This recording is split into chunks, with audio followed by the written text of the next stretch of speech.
On the 25th of April 1915, the Australian and New Zealand troops landed at Anzac Cove in the Gallipoli Peninsula in Turkey. The Turkish soldiers were ready and waiting for the Anzacs. Many Anzacs lost their lives that day. This is the story of the significance of Anzac Day. The 25th of April became known as Anzac Day, in memory of the Gallipoli landing. Celebratory marches for the wounded soldiers were held across Australia, New Zealand, and London. The official Anzac marches continued while Australia continued to fight in World War I. Men were encouraged to join the army. World War I had ended.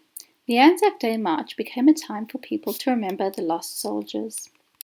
For the first time, Anzac Day was now a public holiday in Australia.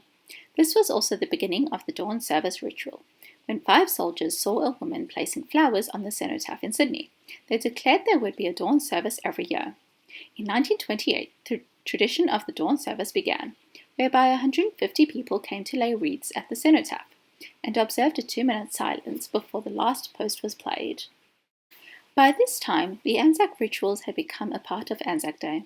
These included dawn services, street parades, 2-up games, and memorial services. World War II had commenced. Anzac Day was celebrated at the Memorial in Canberra for the first time. However, large gatherings were banned because of the war.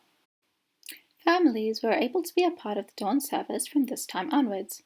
The marches were now a celebration for the veterans who had served in World War I and II. Between 1962 and 1973, Australia was involved in the Vietnam War. The public did not believe Australia should be fighting in the war, and demonstrated this in the march on Anzac Day. By 1975, the crowds had decreased at the marches. This was the year that the Turkish government officially recognized the name Anzac Cove. On the 75th anniversary of the Gallipoli landing, there was a renewed interest in attending Anzac Day services. Many Australians attended a dawn service that was held in the Gallipoli Peninsula,